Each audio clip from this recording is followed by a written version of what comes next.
जय हिंद। आज बांध लेते हैं। वैसे तो हम हमेशा से बांधते आए हैं, लेकिन आज आपको बांधना सिखा देते हैं।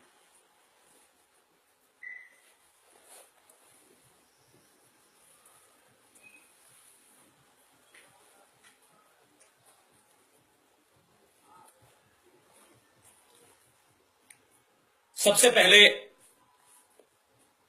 देश के सभी रामजादों को इस जीत की भगवा शुभकामनाएं।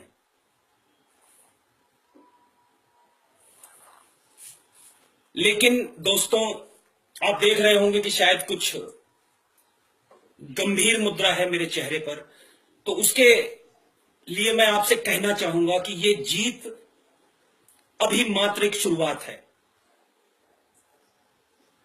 वास्तव में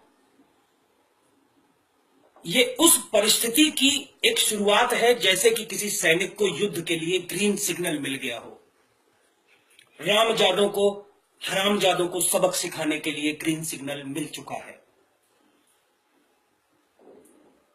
अब हमें यह तय करना है कि इन हरामजादों का क्या करना है। असली जंग अब शुरू होगी।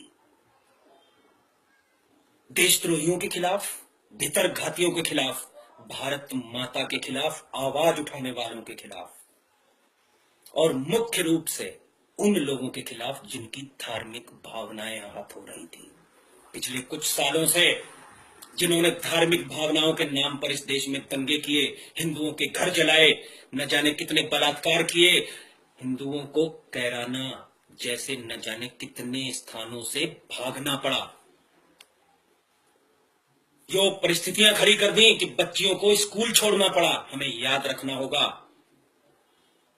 और लोगों को यह बताना होगा कि किस तरह कुछ दोगले, खुद को हिंदुस्तानी कहने वाले सुअर कौम ने यूट्यूब पर वीडियो डाल डाल के हमें यह बोलकर नीचा दिखाने की कोशिश की कि उनके पूर्वजों, कहने का मतलब मुगलों ने, हम हिंदुओं की बहन बेटियों को रखैल बना के रखा। हमें यह एहसास कराना होगा उन्हें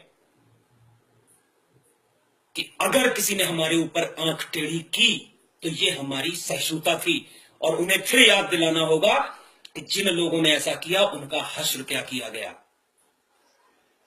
उन्हें याद दिलाना होगा कि हम परशुराम के वंशज हैं, पृथ्वीराज चौहान के वंशज हैं, महाराणा प्रताप के वंशज हैं। हमारे धर्म में रानी लक्ष्मीबाई जैसी वीरांगनाएं भी पैदा हुई।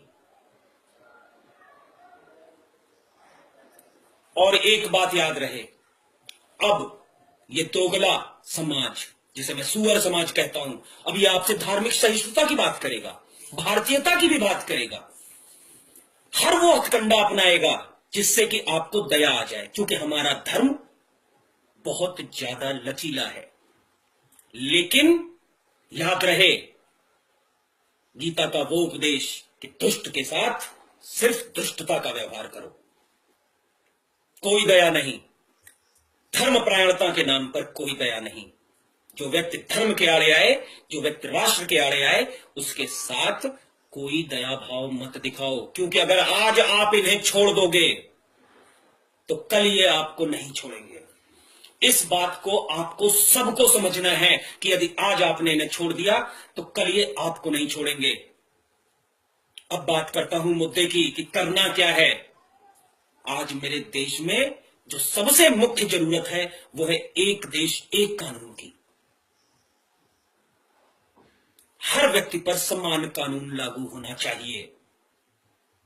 जैसे आज मेरे देश का हर मंदिर सरकार के नियंत्रण में है, तो या तो मेरे मंदिरों को आजाद करो, जो कि कर नहीं सकते, या फिर मस्जिद और मदरसों को सरकारी नियंत्रण पे लेकर के वही सारे नियम जिस तरह मंदिरों पे लागू होते हैं उन्हें मस्जिदों और मदरसों पे अप्लाई करो, इन आतंक की फैक्ट्रियों पे अप्लाई करो।